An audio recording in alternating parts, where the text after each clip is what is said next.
When should you use must and when should you use have to?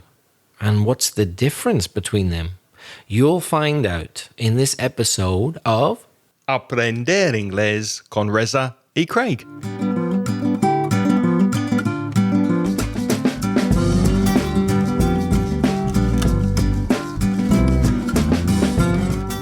Hello, I'm Reza. And my name's Craig. With nearly 50 years of teaching between us, we'll help you improve your English and take it to the next level. How are you, Craig? I'm very well, thank you. How are you? I'm very well indeed. Thanks very much. Well, shall we get straight down to business?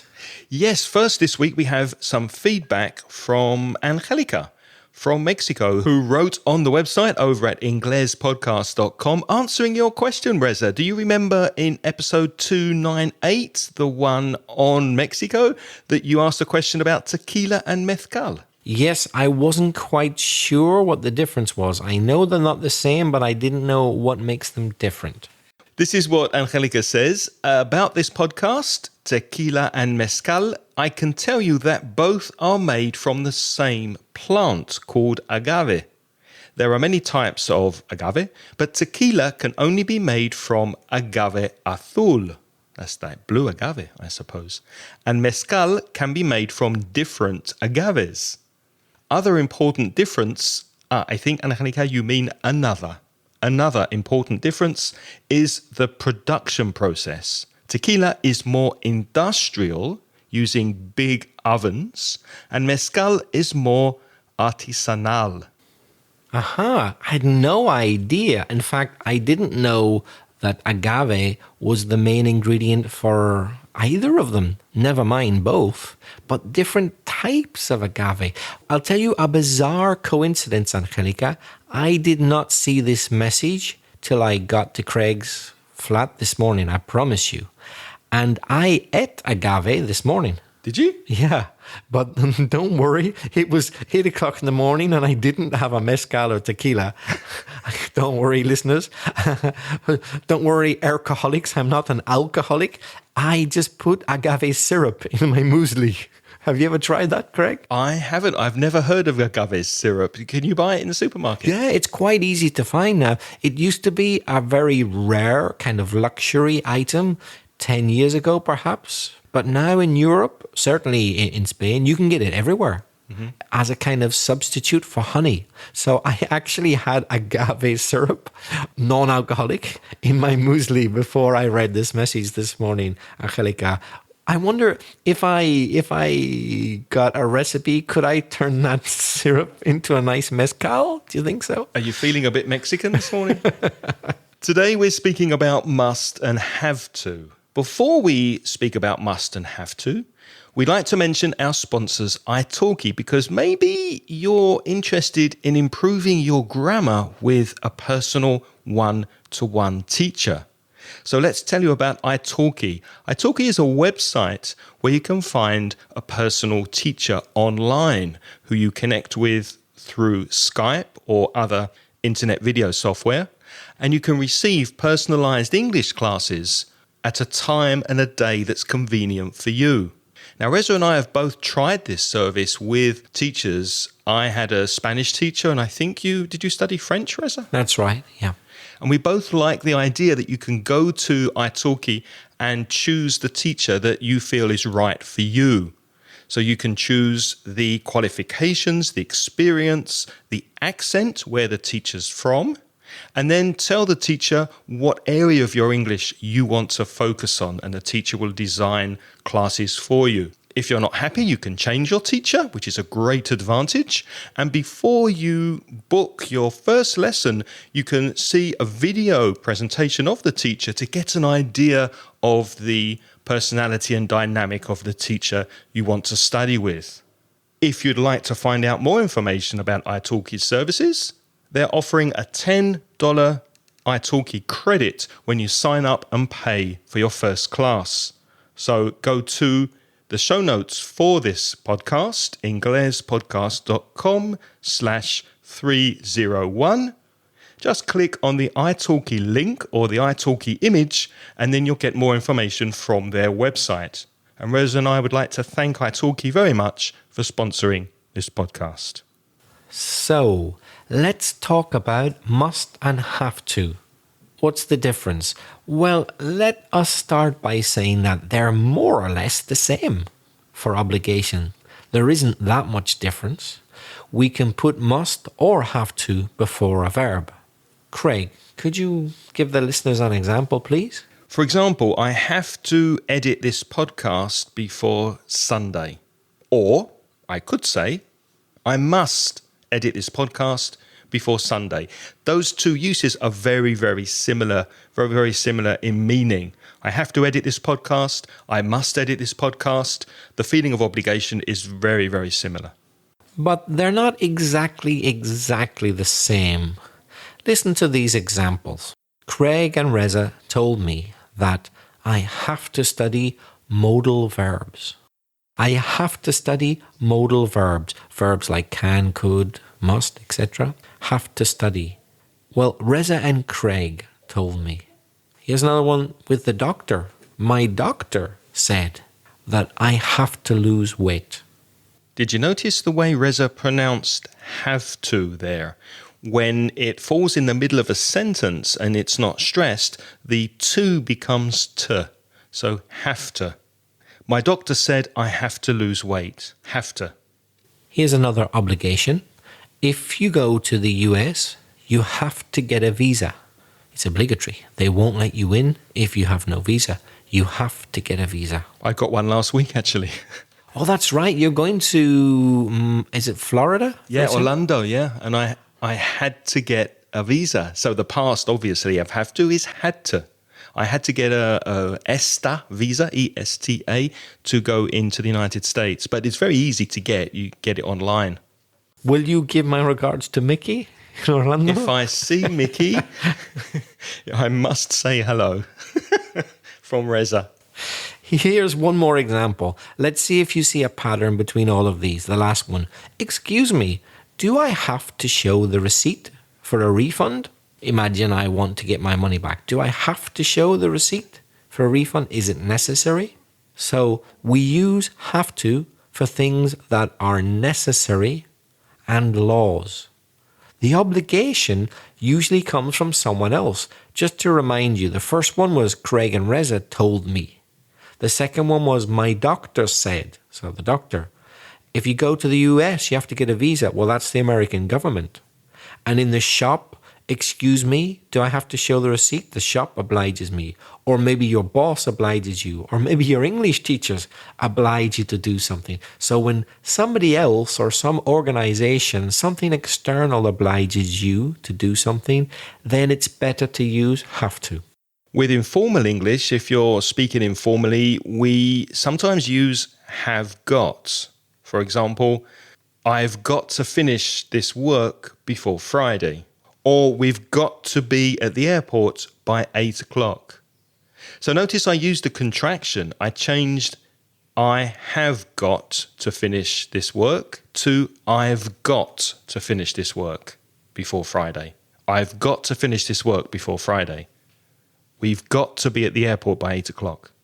It could be a question with got. So the question form of got would be, has she got to get a vaccination before she goes on holiday?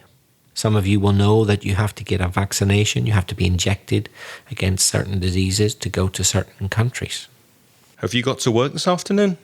I do, I'm afraid. You could say, have you got to work this afternoon, or do you have to work this afternoon? What would you probably say? Would you use the more informal, have you got to, or do you have to? It depends who I'm speaking to. Mm-hmm. With most people I know, have to. But written, a mixture for informal English. But if I'm being formal, definitely, do you have to? Yeah, it's more formal with the do. Let's look at must now. So must is often used when you decide yourself when something is necessary. So you're feeling this internal obligation. For example, you might say, I really must stop smoking. Now, maybe the doctor didn't tell you, but you feel the obligation very, very strongly inside you. I really must stop smoking. I noticed something about the way Craig pronounced that, the way a native speaker pronounces. He said, I really must stop smoking, must stop.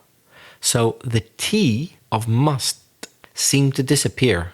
He kind of linked the word must and the word stop and didn't pronounce the T, so it was must stop. That's perfectly normal. That happens a lot with the pronunciation of must. And it wasn't because the next word begins with ST, stop. It wasn't because must stop came together. If I give you another example, I'm putting on weight. That's true. I must cut down on all the chocolate I'm eating. To cut down on, the phrasal verb cut down on means reduce. I must reduce, I must cut down on the chocolate I'm eating. So again, the T could really not hear it. It was very, very, very, very weak. I must cut down. Remember then, we got a weak pronunciation form of have to. It kind of comes out as have to. And must often comes out as must. And the T seems to be missing. And which one should you use? Well, the decision of the speaker, or it could be the writer as well, but here we're more interested in speaking, to use must or have to, it depends on the internal obligation that the speaker feels. Craig, can you think of any strong internal obligations you sometimes feel? Well, actually, I felt one this morning because I knew you were coming here to record today, and I know we have a break in the middle of recording and we have a cup of tea or coffee and some biscuits, and I opened the cupboard and I didn't have any biscuits. There were no biscuits in the cupboard. So I felt this really, really strong obligation to go to the supermarket and buy some biscuits. I thought, I must get a packet of biscuits. Reza's coming to record. So that obligation, it's not the same as a law or regulation, like you must drive on the left or you must drive on the right. No, it's a feeling inside me that it's really important that Reza has his biscuits with his coffee. So Reza's coming to my flat, I must get a packet of biscuits. And I must say, I'm impressed with Craig. He has fulfilled his obligations. And there before me on the table, I see a plate full of lovely chocolate biscuits. I must say I'm impressed. We can also use must to make recommendations. For example, I could say, hey, Reza, you must try these new biscuits. They're really, really good. So when you recommend something that you're passionate about, that you really, really like, you can use must. Can you think of another example? Oh, yes. Of course, as we mentioned in an episode about Argentina, when you go to Argentina, you must try dulce de leche. You must. It's delicious. You can't go to Argentina and not try dulce de leche. You must try it.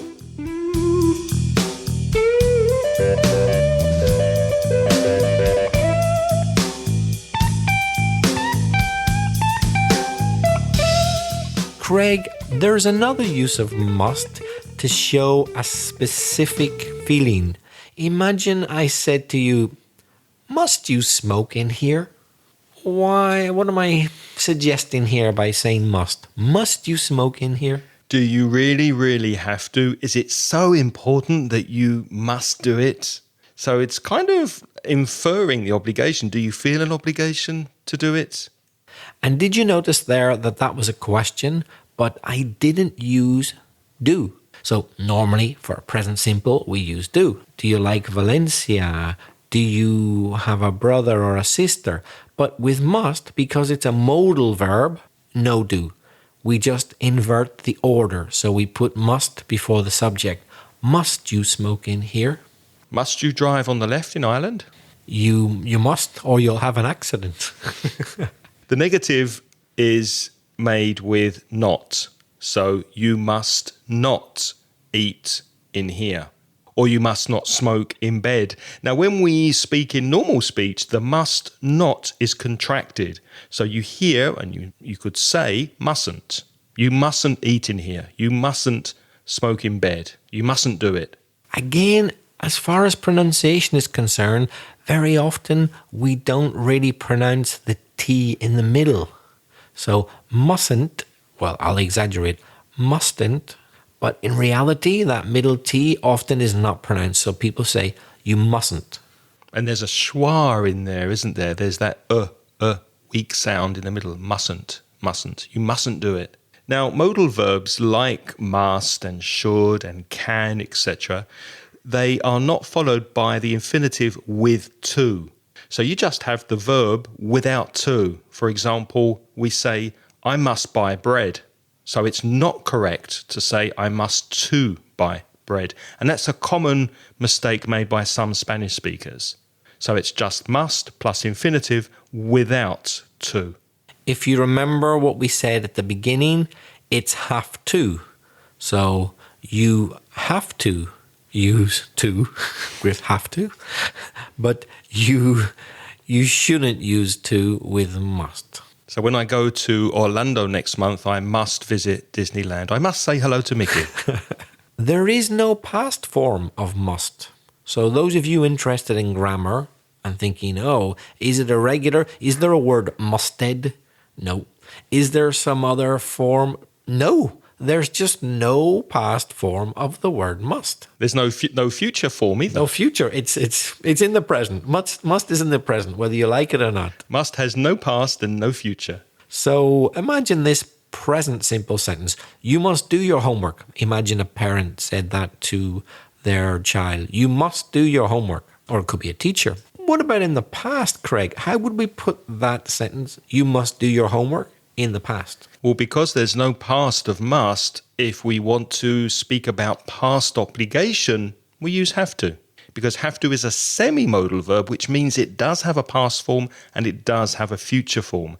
So for obligation, you would say you had to do your homework. Or for the future, you will have to. You will have to do your homework.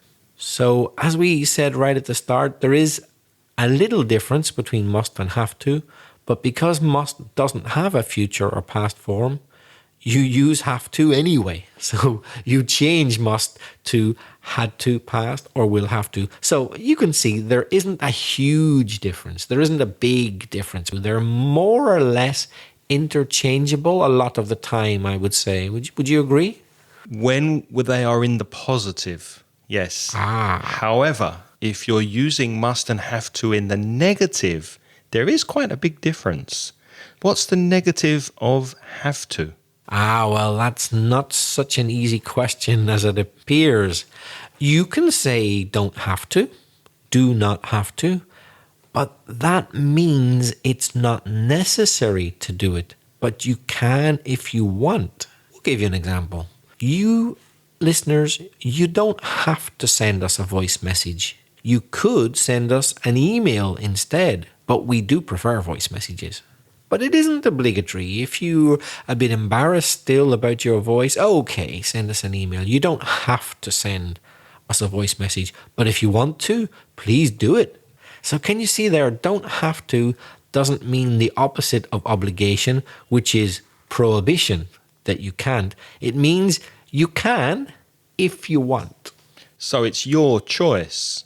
Here's another example. When you listen to this podcast, maybe you could listen twice or 3 times. You don't have to, but it helps. So it's your choice if you want to listen a second or a 3rd time. You don't have to, but it's a good idea. However, the negative of must, mustn't, means do not do it. It's prohibited. You mustn't travel to the United States without a visa. You mustn't drive on the left in Spain. It's prohibited. Or you mustn't drink and drive, drink alcohol. It's against the law. So mustn't is prohibition. There is no choice.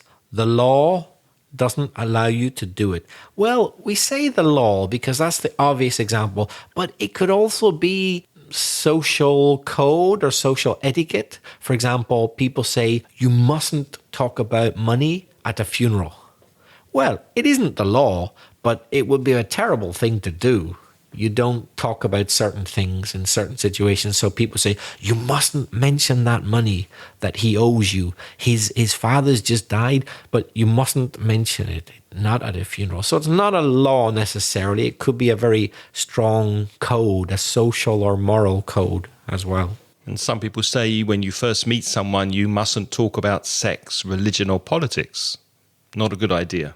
And for this reason, must is very common on public information signs. You often see must in situations where things are prohibited. For example, you're at a bus stop or a bus station and you see a sign that says, you must buy your tickets before boarding the bus. To board the bus means to get onto the bus. So you must buy your tickets before boarding the bus. Do not get on the bus without a ticket. Can you think of another example?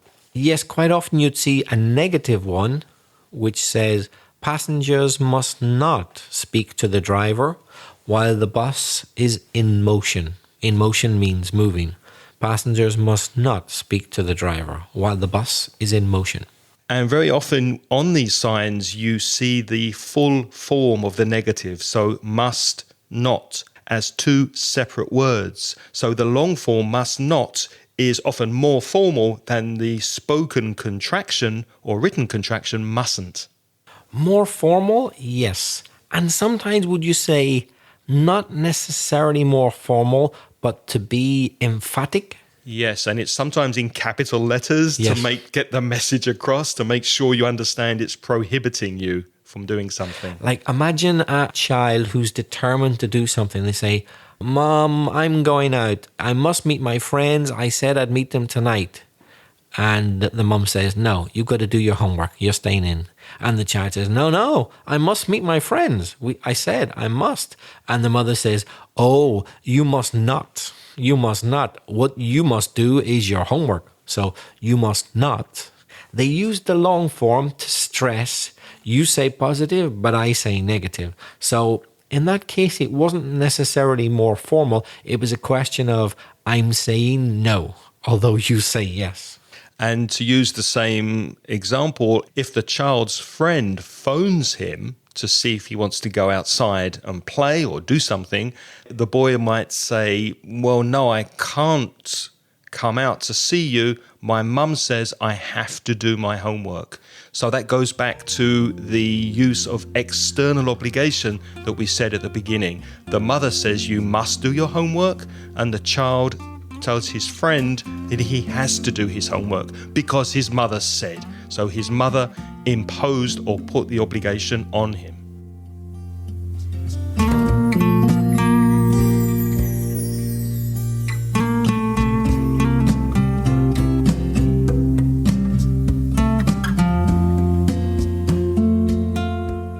Let's practice a little bit of both expressions have to and must. Let's ask each other a few questions, Craig. I'm sure you probably know this is general knowledge. Do you have to insure your car to take it on the roads? Do you have to?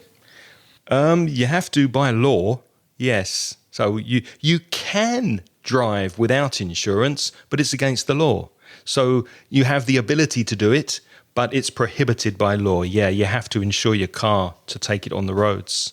I think that's in every single country in the world. There are no exceptions as far as I know to that. You have to everywhere. I think you do, yeah. Oh, I've got a question for you because I was speaking to my sister last week, and in her area of Spain, she lives in Costa Blanca, she noticed in her area there were 2 or 3 shops appearing that I think are called head shops, H-E-A-D, where you could buy and smoke drugs. So we were having this conversation about the legality of it in Spain, because you've probably seen in Valencia there are shops that can sell seeds to grow marijuana and things to smoke marijuana. That's legal. But this place, you can actually go inside and smoke. And I didn't know if you can, if it's legal or not. Do you think they have to have a license? I don't know. I don't know if they do or not. I'm fairly sure, though, that they mustn't sell you the marijuana already grown. Well, that's what I understood. I thought that you can smoke your own personal marijuana, but you mustn't sell it to another person. So what this shop does is that you pay a membership fee, I think it's 20 euros, to belong to this private club, and then you can buy it inside. But I thought it was against the law. I thought that you mustn't buy, it was prohibited. So I'm really not sure. Ah, that sounds like a gray area, one where we're not exactly sure what you have to or mustn't do. There are some legal areas which are gray. Yeah, so if you do know, I'd be interested to know if it's legal or illegal in Spain. I mean, do you have to have a license to open a place where you can smoke marijuana or hashish? I don't know. It's very, very strange to me. It's a good question. Getting back on the road, but another gray area. Back on the road with a license or without the license? Insurance. I was thinking of one which I think is much trickier. Do you have to help someone who's had an accident? Let's suppose it's a car accident. Do you have to help that person? Do you have to? You don't have to. You're wrong. You have to. Really? Yes. I didn't know that. Certainly in the UK and Spain. I don't know about all countries in the world, but I imagine most of them, you're obliged to help somebody who's had an accident if they require help. So it's against the law to drive past and not to help them if they Yep. need help. I didn't know that. Yep. Do you remember the tragic case of Lady Diana when she had that accident in the underpass? In Paris. Yeah, so an underpass under the road. And apparently she was being followed, as ever, by paparazzi. And some of the paparazzi were taken to court. I don't know if you remember. And they were charged with abandoning the scene of an accident. It would be the Right. translation in English, because it's illegal. You're obliged to stay and potentially offer help. And they were brought to court because they didn't offer help. So you have to. It's actually a law. It's also a law to wear your seatbelt. You must wear your seatbelts when you're driving. In the back of the car also. Yep. Although in Spain, I've noticed that taxi drivers sometimes don't wear seatbelts. Are they exempt? That means, are they not obliged? Maybe they don't have to. Have you noticed that? Yeah, no, as far as I know, they have to wear their seatbelts also. And they're not exempt. Maybe, but I've noticed they just don't do it sometimes. Bus drivers are exempt. They don't have to. Yeah, that would be really uncomfortable, wouldn't it? I suppose they can if they want, but they don't have to. It's not law. It's not necessary. Craig, do you think I must bring up your love of Mickey Mouse over and over again? What does bring up mean? To bring up, to raise the issue, to introduce the topic. Must I do it, or would you prefer me to forget about it? Must you do it every podcast? Must you insist on bringing up Mickey Mouse every time we record? Oh, can you hear the irritation in his voice? Do you remember we said must can show irritation? Like, must you? Is it really necessary? Well, Craig, I have a very simple sense of humor, and these things, they please me. But do you have to keep doing it? I guess I don't have to. Reza, let me ask you a question. Must you listen to this podcast to improve your English? Emphatically, yes, you must. There's absolutely no doubt about that one. We thank you very much for listening to this episode, and we are going to continue speaking about must and have to in the future, but we're going to go a bit deeper and look at different grammatical forms using must and have to. But now it's your turn to practice your English. Reza, how can people practice must and have to if they really feel they have to? Well, what we'd love you to do, although you don't have to, but we'd love you to send us a voice message. Send it through speakpipe.com/English podcast. But you don't have to. Craig, if you really wanted to, you could send an email. Where could the listeners send an email? You can send your emails, if you must, to me, Craig, at inglespodcast.com, or to Reza. His address is belfastreza@gmail.com. And there's another thing you can do if you want to, but you don't have to. You could visit the Mansion Inglés online store, where you can find courses to buy. You can find those courses at store.mansioningles.net. And as ever, we simply must say a big thank you to all our Patreon sponsors. We'd love to name them all, but we can't. There isn't enough time. But what we can do is mention the most recent supporters. I think we must. So the most recent, but not all, are Ana Sol, Jennifer Risco-Billon, Jose Angel Azaz, Jose Luis Hernandez, and Blanca Lorca. If you're interested in becoming a sponsor, you don't have to. It's totally voluntary. But if you are, for as little as $1 per month, you can get instant access to recent transcriptions If you're interested, have a look at Patreon, that's Patreon, patreon.com/English podcast. Thank you for being with us for this episode. We hope it's been useful for you. On next week's episode, we're going to speak about bed and breakfast tourism.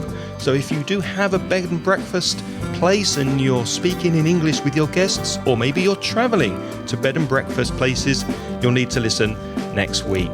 Until then, it's goodbye from Reza. And Craig's gotta go. Bye-bye. The music in this podcast is by Pitts. The track is called See You Later. Music also by Stefan Kartenberg. Picking Fingers and Dream on Me. Licensed by Creative Commons.